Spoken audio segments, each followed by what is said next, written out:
Hey guys, welcome to Relatable. Happy Friday. Hope everyone has had a good week. So I told you guys on Wednesday that I would be interviewing Lila Rose. That is a guest that a lot of you have asked me to have on, and I've been so excited about it. But unfortunately, we had to reschedule last minute. But don't worry, we are going to be having her back on soon, or we're going to be having her on for the first time soon.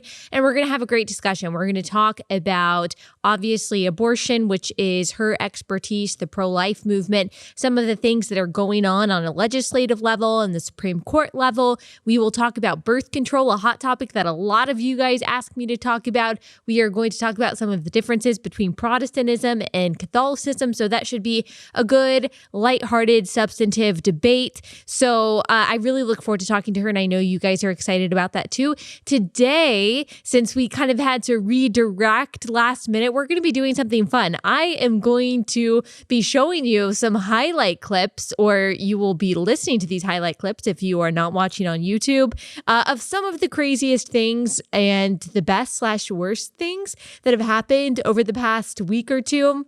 And we're going to talk about them. So we're going to talk about this crazy thing that happened with Joe Biden and a voter this week. We are going to talk about the Busy Phillips madness in front of the Supreme Court, and maybe a couple of other things if we have time. And for the things that we don't have videos for, because we might not have time or have the ability to get videos for everything, we'll also be talking about headlines and things like that. So we'll see how much we actually get to. Before we get into our full episode, I want to tell you guys again about Simply Safe. I love Simply Safe. You guys know there are two ways to protect your home. You can do it the traditional way, where you have contracts, you've got a technician that comes out, they do a messy installation, they don't really care about the details, how it looks, and it costs a small fortune. Or you can have Simply Safe. Simply Safe is everything that you need in a home security system. It has award-winning protection, two-time winner of CNET Editor's Choice Award, and the best part of it, in my opinion, is in the name Simply Safe. It truly is simple. Like, you don't have any contracts. It is really easy to set up. Like, you can set this up in your home in an hour. You've got motion sensors if you need them. You've got a sensor that tells you if a window breaks. You have everything. You have video cameras, everything you could possibly need in a home security system. You have an army of highly trained security experts ready to dispatch police to your home at a moment's notice, 24/7, and it's only 50 cents a day. That's an amazing deal.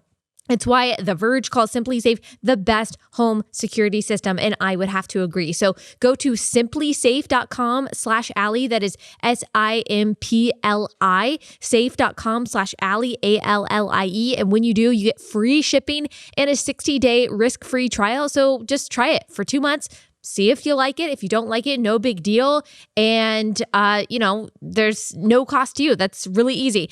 You've got nothing to lose. Go now and be sure you go to simplysafe.com/Allie. That is simplysafe.com/Allie. Okay, so we had another primary happen on March 10th. Results of that went in the direction of Joe Biden. So Joe Biden, comeback kid, man. I mean, a few weeks ago, we were saying Joe Biden down the tubes, in the tank. This guy was the imagined front runner at one point. We said he's the one that is going to be able to win over the people in the middle of the country who no longer like Donald Trump, or who maybe never liked Donald Trump but wouldn't vote for Hillary Clinton. They would vote for Joe Biden. He is going to get these blue collar workers.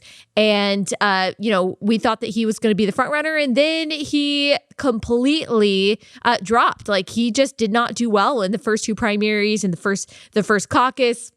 He ended in 4th and 5th place, I think. He was down in the polls. Looked like Bernie Sanders was taking the lead for a second there. We even thought, hey, is Pete Buttigieg just going to do this huge upset? But then things changed on Super Tuesday for Joe Biden. He did really well. And the so-called moderate portion of the party, and by moderate, I just mean not communist. So that's how far the Democratic Party has moved to the left. They consolidated behind Joe Biden, which seemed to help. So right before Super Tuesday, Tuesday, you had Pete Buttigieg drop out, you had Amy Klobuchar drop out, and they endorsed Joe Biden, two people that a lot of people saw as moderates that may have taken votes away from Joe Biden. But Elizabeth Warren stayed in, which presumably took some votes away from Bernie Sanders because she is in the left part of the party in the same way that Bernie Sanders is. So Bernie Sanders is no longer considered the front runner like he was before Super Tuesday. So now we're back. We're back to believing that Joe Biden is a front runner, and he is. Like, he is basically the presumptive nominee at this point. Now there is a debate as I'm recording this. There's a debate coming up, and I do think that Bernie Sanders is going to do a better job in that. Again, Joe Biden has this issue to where he is just not articulate. Like, we have played some videos in the past of him not even being able to quote the Declaration of Independence, that all men were created. Oh, you know the thing is what he said. Now, I've gotten this question before, and it makes me laugh. And I've seen these tweets, I've seen these headlines saying, oh, people are making fun of Joe Biden for having a stutter. It's not that. I know people who have a stutter. I certainly do not believe in making fun of people for any kind of true disability, making fun of people, period, but making fun of people for some kind of legitimate speech impediment. And I guess he really did have a stutter growing up, but we're not talking about that. Like, we're talking about memory loss. And I'm not making fun of his memory loss. I'm not making fun of his inability to know where he is or what day it is or what the Declaration of Independence says. I'm not making light of these things. I am pointing out that for all the people who have talked about President Trump's mental fitness in office, he has not had the gaffes, if you can even call them gaffes, that Joe Biden has. He just hasn't. Donald Trump looks sharp as a tack against Joe Biden. And so does Bernie Sanders. Like, Bernie Sanders might be a kooky guy with some really terrible ideas, but he in general knows where he is. He knows what he's saying. He doesn't lose track of his thoughts. Like, for all of his flaws and faults, he really is with it, especially for his age, Bernie Sanders. And Joe Biden just isn't. He doesn't have that stamina and that energy and the mental coherence to be able to go up in a debate against Bernie Sanders or Donald Trump. So that's the flaw of Joe Biden. As we talked about in the past, one of the perks of Joe Biden being the nominee is that I do think that he will get moderate people who don't like Donald Trump but wouldn't vote for Bernie Sanders. And I think that's what we're seeing in his comeback, that a huge portion of the country doesn't want socialism. I don't know if the whole coronavirus thing is actually working in Joe's favor because they think, okay, Medicare for all in this case, to where I couldn't choose my doctor, to where hospitals are going to have a much smaller staff and lower quality of care. That's what would happen in Medicare for all, would probably be not good in a pandemic. I mean, they're looking at places that have socialized healthcare and how they've been able to handle the coronavirus, and it hasn't been good. And they're thinking, okay, I don't think Bernie Sanders would actually be the best leader in this kind of scenario. And of course, people are right. Everyone who is scared of voting for Bernie Sanders is correct to think that he would not be a good leader in chaos like this. He might be good at ginning up passion, at getting energy, at motivating people to get out there and getting followers and things like that. I mean, he's like that kooky 1960s professor that students just love. I mean, he's kind of like that. But leftism is really good at activating. They're really good at activism, but it's not good at governing. Like, leftism is not a governing principle. It's not an effective governing principle. And I'm hoping that maybe people are seeing that. So there is some encouragement to Joe Biden being the presumptive nominee, that for now, I don't think it's forever, but for now, the Democratic Party is for the most part rejecting socialism. Joe Biden's going to be just as progressive. Like, he's going to be just as left wing. Eventually, I do think that, unfortunately, that leftism has taken hold of too much of the party establishment, at least in Washington, to where they are going to use Biden as a dummy to put forth all of their radical leftist and communistic ideas.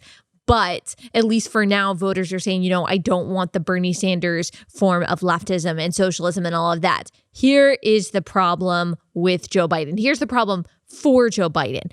So, like I said, and here's where we get into the videos. Like I said, think that. We are afraid that as conservatives, as people who are planning to vote for Donald Trump, we are afraid that the people in the Rust Belt, blue collar workers, that those who don't like Donald Trump or have decided that Donald Trump hasn't come through on his promises over the past 4 years, that they would vote for Joe Biden, that he appeals to the people, the non-college educated white population in America who likes Donald Trump, but who doesn't like Donald Trump, but doesn't like Bernie Sanders, might vote for Joe Biden. So to calm our fears of that, I want to play you a clip of Joe Biden talking to a blue collar worker. Now, let me warn you, we're going to try to bleep out all of the bad words here, but I'm going to warn you that what he says is explicit.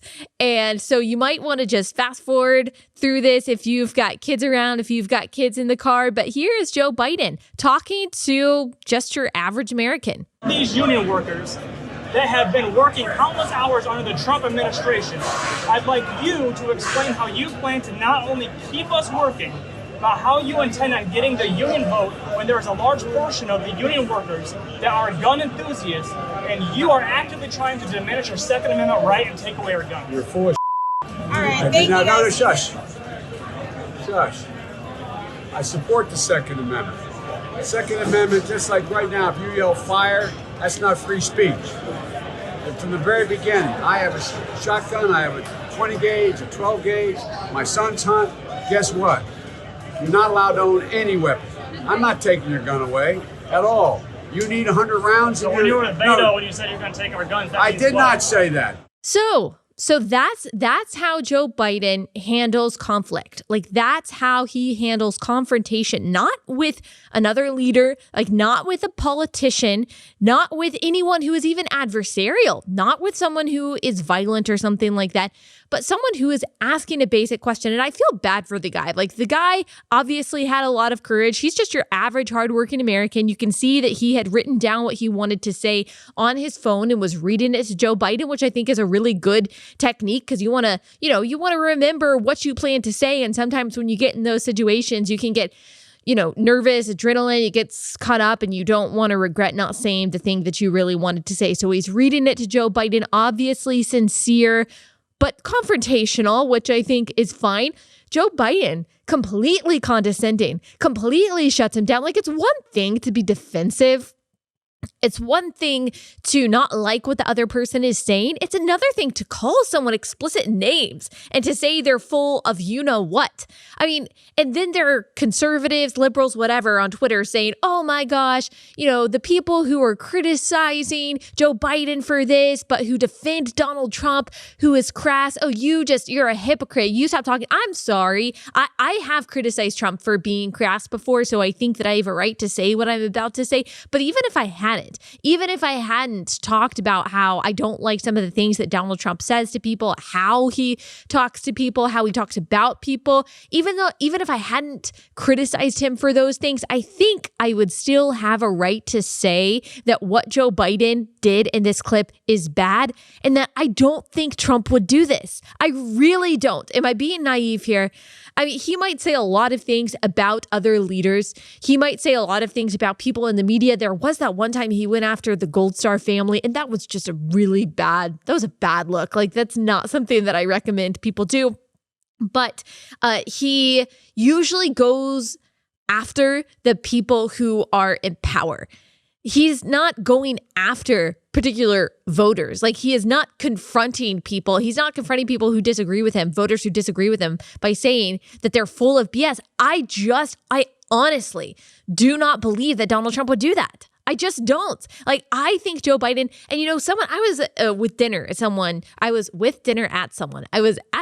someone about a year ago who knows Joe Biden and who lived close to Joe Biden, lived in their neighborhood, and told me Joe Biden treats people terribly. He treats people who work with him terribly. And that, to me, I was like, you know what? That's just, I don't know. I never repeated that. That's just a rumor. That's, just what someone thinks. And maybe it still is. There are a lot of things that people could say about Donald Trump or anyone else that we shouldn't take to heart. So I'm telling you, take that with a grain of salt. But then I watched this video. And I'm like, okay, now you see the claws come out. Now you see that he's not just sweet Uncle Joe. Now you see that this is who he really is. Maybe we could give him the benefit of the doubt. Maybe we could just say that this was a bad moment, except he's done the same thing to other people. So I'm going to play you another clip from a town hall that happened a couple months ago that was also super bizarre like that one. You don't hear that in MSNBC. You did not hear that at all. What you heard, look, okay, I'm not going to get in an argument with you, man. Well, yeah, you do, but look, Fat, look, here's the deal. Here's the deal. It looks like you don't have any more backbone than Trump does. So he called this guy, he said, hey, fat, an overweight guy.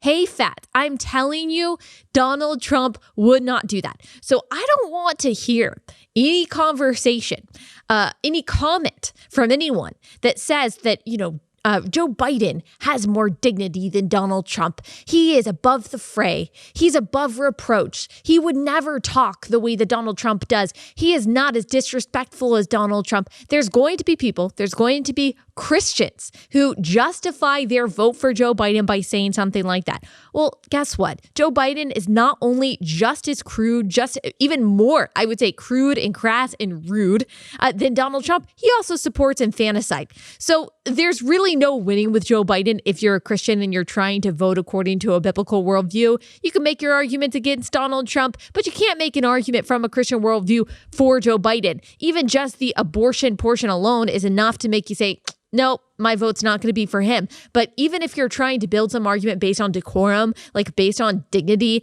and politeness, you're not going to get that with Joe Biden. I don't think you're going to get that with Bernie Sanders either. But to say something positive about Bernie Sanders, which I rarely have any justification for doing, I don't think that he would do this either.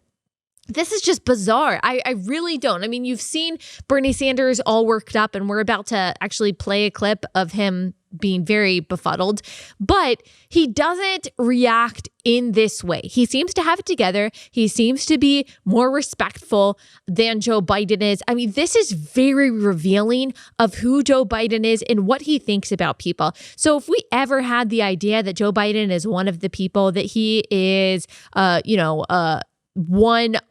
he's like an average American and he's a champion of the blue collar worker, I don't think so. I think he is just as condescending as anyone who has been in politics for as long as he has. He thinks he's better than you, okay? He thinks he's better than me. He tries to, adopt this persona as being Barack's best friend, as being cool Uncle Joe, sweet Uncle Joe, this kind of paternalistic guy that we can all get along with. I'm sorry. This is bad. And I'm not saying every single part of his life or every single part of his character is bad. We are all vulnerable to criticism. We all have bad days. We all have bad moments. And if every single part of our lives were filmed, we would probably be embarrassed by something that we say each day. So I understand that. I am not trying to condemn his entire character, but this has now happened multiple times to where he cannot take honest confrontation from voters. It's in his poor aide, trying to tell him, hey, Joe, like, let's get out of here. In the first clip that we played, and he just turns to her and says, shush. Like, are we going to get any criticism of sexism, of misogyny, of at least being patronizing, condescending to his aide, who is realizing that her boss is in over his head, that he doesn't have an answer for this. Oh, we haven't even talked about the fact that he said AR-14s. AR-14s, guys. And these people think that they need to be in charge of the country and in charge of our guns, because he said that he was going to put Beto O'Rourke in charge of the whole gun problem, the so-called gun problem. Well, Beto O'Rourke said that he is going to confiscate our guns, forcibly confiscate our guns. So that's exciting. That's some exciting stuff. So I just wanted to play you those two clips so you could laugh along with me. And again, this is not making fun of Joe Biden. It's pointing out the public instances of him being not a great guy, not a great champion of the people that he says that he is. Okay, I want to play you a Bernie Sanders clip that I found amusing and also sad, and then we're going to get to Busy Phillips and all of that good stuff. So Bernie Sanders was at a town hall, Fox News. I commend him and every other Democrat for doing town halls with Fox News. They don't like Fox News. They are rude about Fox News, many of them. I believe it was the last town hall that, or maybe it was a couple town halls ago that Bernie Sanders did with Fox News. He made a point to call out Fox News and make fun of them. Kirsten Gillibrand did that. Remember her? That was a long time ago. And I just think that's very rude and very impolite to do. But, respect to you as a liberal, as a leftist, as a communist like Bernie Sanders to go on Fox News where, they, a lot of the hosts don't have your same views. So he goes on there and he is asked about socialism and asked about the Nordic countries. And this is his response.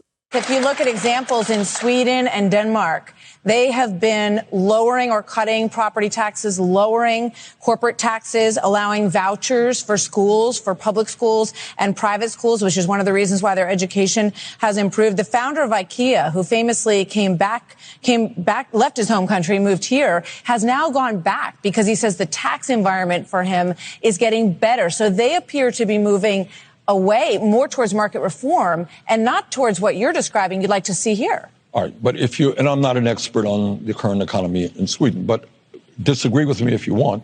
Does Sweden guarantee health care to all people as a human right? Yeah, but they're finding other ways to pay for it. So good on Martha McCallum for pushing back on him. And he doesn't have an answer for this, guys. He doesn't have an answer. He says the kind of socialism that I'm talking about the Nordic countries. Everyone loves Sweden. Everyone loves Norway. That's what I'm talking about. Well, why can't we do that? Well, first of all, Sweden and Norway, number one, they are not socialist countries. They are capitalist countries with a welfare state. So Sweden has a flat tax of 60%. So no matter how much money you make, you're paying 60% of taxes. Well, the way that people make money, the reason why people have a good amount of money, most people in Sweden, is because they have a basically free market. So capitalism, you have to have capitalism in order to fund welfare, in order to fund your social programs. And that's what the Nordic countries have. They are basically, in many ways, free markets with a high tax rate, but a flat tax rate. At least Sweden does. Now, in the United States, we have a very progressive tax rate. So the richer you are, the more you are going to pay, not just the dollar amount, but the higher percentage you are going to pay. So when people in this country talk about the rich paying their fair share, so what is actually fair? They already pay the vast majority of the taxes in this country. If you want a truly fair tax system, everyone should be paying the same percentage. Now, the dollar amount is going to be smaller the less you make, and the dollar amount is obviously going to be higher the more you make, but the same percentage, that would be flat and that would be fair. So when people on the left say that the rich need to be paying their fair share, it's a really good question to ask, well, what is actually fair and who determines what fair is? The Nordic countries actually have a fair, in a lot of senses, tax system. The other reason that system works to have such a large nanny state and such a large welfare state with so many social programs, there is a large social safety net, is because they're a lot smaller than we are, and they have a very, very restrictive immigration system. It is very hard to become a citizen in those Nordic countries, but you have Bernie Sanders advocating simultaneously for socialism, for heavy welfare, and open borders. Well, that can't go hand in hand because you are not able to financially support, you're not able to financially support these social programs if you don't have free markets, which is not what Bernie Sanders is advocating for here. And you also just don't have the money to be able to support all of the people that are going to be coming into our country if we decriminalize border crossings, for example, if we abolish ICE, for example. If we give all illegal immigrants a quick path to citizenship so that they don't have to wait in line like the millions of other people have been doing responsibly for many years, there's no mathematical way for us to be able to support with our tax money all of the people that are going to be weighing on our system.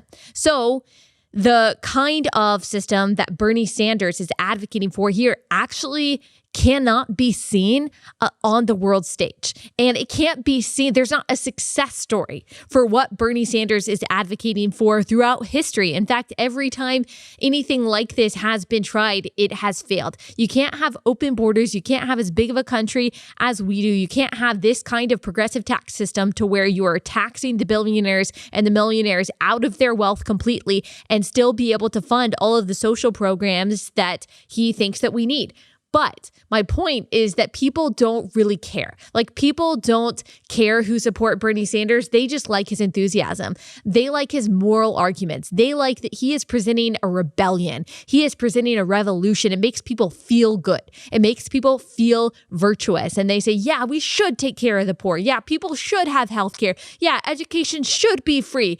And all of it sounds really good. When Bernie Sanders tweets that the coronavirus vaccine sounds really good, or when he tweets that, it sounds really good. Sorry, I lost my train of thought. Had a Joe Biden moment for a second there. It sounds really good, and it makes people feel good about themselves. Socialism, like I've said many times, makes young people feel virtuous without ever having to get off the couch. But it doesn't work. The kind of system that Bernie Sanders is advocating for doesn't work. And this clip that we just played showed that he doesn't even know. He doesn't even know what he's talking about. But he has been saying ideas that in a fractured way sound good for his entire political career, but doesn't actually have anything to show for it. And I think the fact that the Democratic Party is about to probably nominate Joe Biden shows my optimism, and my hope is that it shows that people realize that. Now, I do worry as the years go on and as socialism maybe becomes more mainstream and the younger the electorate is, and unfortunately, as poor as much of our public education system is, this is likely that people won't have that kind of wisdom. They won't have that kind of discernment to look at someone like Bernie Sanders and to say, okay, he sounds good, but he's not actually a good leader, and the ideas that he's trying to implement don't actually work elsewhere. I mean, just ask people in Canada what their healthcare is actually like, and what they would do if they couldn't come to the United States to get the care immediately that they need. Life-saving surgery, many times, pain-relieving surgery that you need in Canada, you have to wait months, sometimes years for, because that's what a socialized system is. It doesn't prioritize your healthcare needs based on how emergent it is. It just can't do it. But the United States, thankfully, even though our system isn't perfect, you can get almost immediate care for the things that you actually need care for. So I hope people are able to see that, and that we continue for the rest of history to battle against the Bernie Sanderses of America, the AOCs of America in the battlefield of ideas. I really do hope that. Now, I want to move on. Oh, I wanted to tell you, this is what I was going to say before we move on to the Busy Phillips thing, because this is just too much for us. I wanted to give an example of the amazingness of capitalism. I was thinking about this yesterday. I started this thing where I started writing down like one thought every day.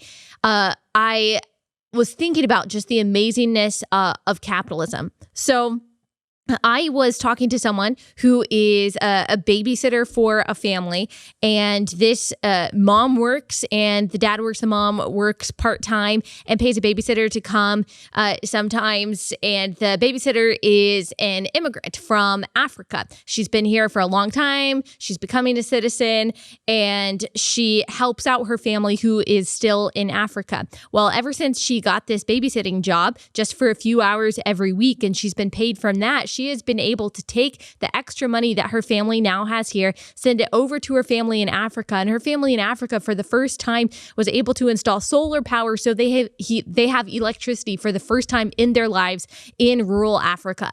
That's the amazingness of capitalism. So because these two parents have jobs that have some kind of value in the market that they are paid for, they are able to pay a babysitter for the valuable work that she brings to their lives, and she is able to use the money that that she has to help her family that is in Africa. That is one example of how capitalism and not socialism is compassionate. Now, in a socialist system, that wouldn't happen. Everyone would be taken care of. You wouldn't have to hire a babysitter because you would have state-sponsored childcare, universal childcare, all of that. And your family would be taken care of. Your needs would be met. But you wouldn't have any of that extra money, any of that extra capital to be able to help the other people who need it. There is no charity in a socialist system.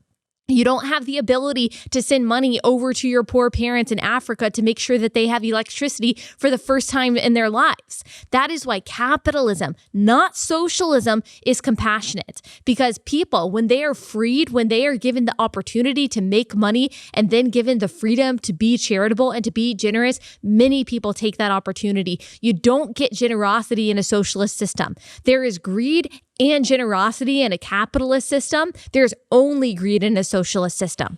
It is the gospel of envy, as Winston Churchill said. So I just wanted to give that one point. Okay, now for this amazing protest that happened in front of the Supreme Court. So there is the Supreme Court case that's going on, and it has to do with Louisiana passing this law that says if you are an abortion clinic, you have to have admitting privileges in a hospital in case something goes wrong. Pretty simple, right? Sounds pretty pro-woman.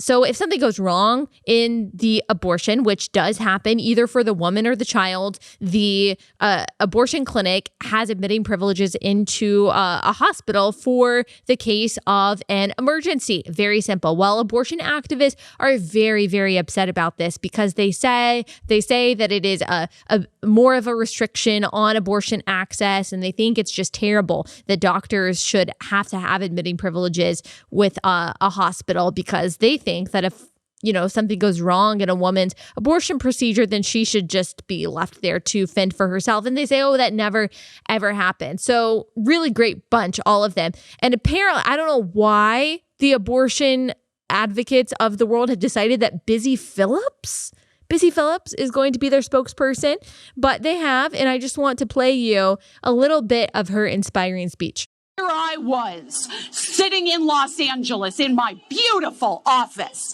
of my own late night talk show. Soon I would be driving my hybrid car to my beautiful home to kiss my two beautiful and healthy children and my husband who had taken the year off to parent so I could focus on my career. I have all of this, all of it, because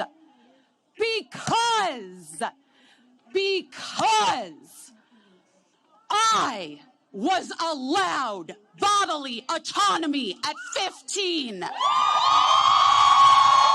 What? Okay, so this is why feminists talk a lot about how men don't take women seriously and how men are really the reason for they're really the reason for our problems. It's the patriarchy that oppresses us. Have we ever considered that maybe it's feminists? Like maybe it's radical feminists that are holding us back. Like, do you watch this and you're like, that's a woman that I respect. Like, that's a woman who I'm taking seriously. This is doing a lot. Thank you, Busy Phillips. This is doing a lot for advancing women's rights and getting men to see that we are equal, that we are honorable, that we can do everything that a man can. No, I watch this and I say, okay, no wonder men call women emotional. No wonder they call us unhinged. No wonder they say that we don't have the same toughness that they do. I mean, this is absolutely hysterical. This is hysterical. This is not a compelling argument. I want you to compare Busy Phillips's screed to the well-reasoned arguments and the speeches that you hear from pro-life advocates. From anyone, really anyone that you know in the media, on the front lines, any kind of celebrity, any kind of journalist who has made a pro-life argument. Have you ever seen something like this? No, but you get her and you get people like Chuck Schumer getting up there and saying that Gorsuch and that Kavanaugh need to watch out because they're coming for them. I mean, actually making a threat towards two Supreme Court justices. Really, I mean, it's no wonder that this movement is increasingly not taken seriously. And it's no wonder that feminism is increasingly not taken seriously when they are so violent with their rhetoric, when they're so aggressive and so, like I said, hysterical. I mean, Busy Phillips, calm the heck down. And not to even mention the just absolute evil of the things that she is saying. So she's saying because she drives an electric car, because she has a big house now, because she has her own talk show, which I don't know, 13 people might be watching. I have no idea. I've never seen it before. That all of these things were worth killing her child for. I mean, they exchanged the truth of God for a lie. That scripture is so true. Romans 1 is so true of these people. And we should be praying for Busy Phillips. Like, I pray that God would change her heart of stone into a heart of flesh, because he can absolutely do this. And I want us to just look at Busy Phillips, all of the things that she lists in her life for why her life is so awesome and great. Do you think that she's telling the truth? Does she seem like an emotionally stable person? Does she seem happy? Does she seem joyful and fulfilled? Does she seem like she's proud of the choices that she has made in her life? To me, it doesn't seem like that at all. It seems like she is trying desperately to justify the mistake that she knows that she made when she was 15. She would never admit that until Jesus changes her heart, which I pray that he does.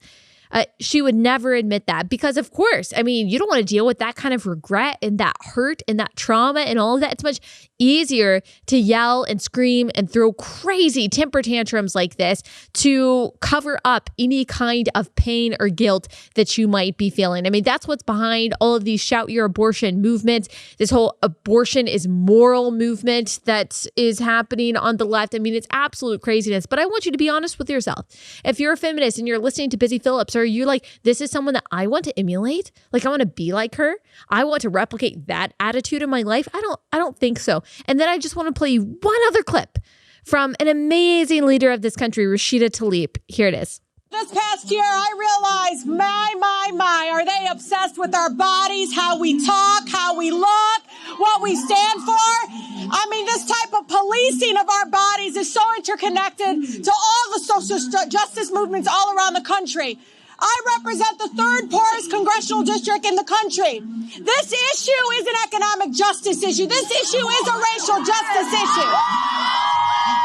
And let me tell you, this obsession with our bodies.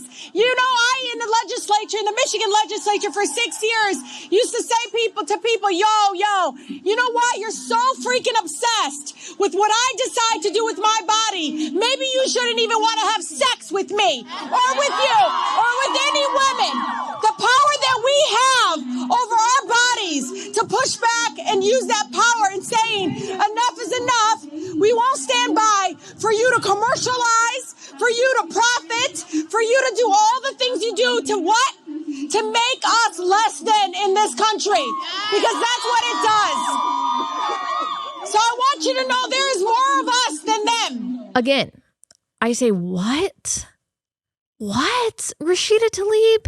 Like, there are a lot of things that I want to say that I'm just going to not. Like, I'm just going to hold back because unlike these people, I try to exercise a little bit of self-control in the things that I say. But I'll just leave it at, I promise no one's thinking about that. Like, that's not why we're against the dismemberment of babies inside the womb, because we're thinking about Rashida Tlaib in that way. I'm just pretty confident. I'm pretty confident that that's the case. Okay, this was a fun episode. I hope that it leads you straight into your weekend in a way that you thoroughly enjoyed. And I will see you back here on Monday. For those of you who have been wanting a Theology Monday, we are going to do a most misused on Monday. So get ready for that. I will see you guys then.